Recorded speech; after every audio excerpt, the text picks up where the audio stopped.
That's probably usually, most of the time, what people look for first is a tent. Guys, the thing about tents, it really doesn't matter. With Autoflowers, the quality of the tent is not really that important, okay? You can get the cheapest used tent ever in life's history. As long as it's solid. You can have pinholes in that thing and all kinds of stuff. The reason you want a tent is to be able to isolate the environment and control the different variables inside that environment.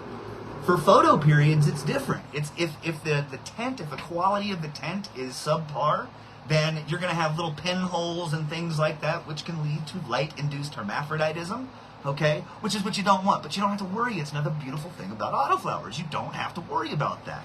So when you're thinking about your overall budget, okay, when you're thinking about your overall budget for your grow, for your cultivation hobby, when you're thinking about tents, this is one of the areas where I absolutely believe that you can save yourself some money. I have AC Infinity tents, okay? There's Gorilla tents. I would suggest checking Marketplace wherever you live, especially if you're in a legal state, okay?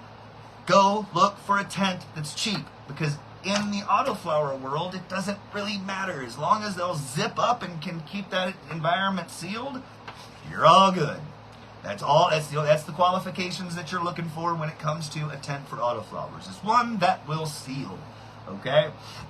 So, like I said, if you're looking, if you have a $500 budget, spending $50 on a tent, that'll do you real good. All right. So getting your tent. That's one of the places and one of the areas that if you're budget conscious, that you can actually save yourself some money, because the importance of it and the actual overall impact of that tent is not really, that much when it comes to autos as it is with photos. It's one of the subtle nuances for those photo folks out there. It's one of the subtle nuances that people just kind of overlook or don't think about when going from photos to autos, okay? So the next thing is going to be the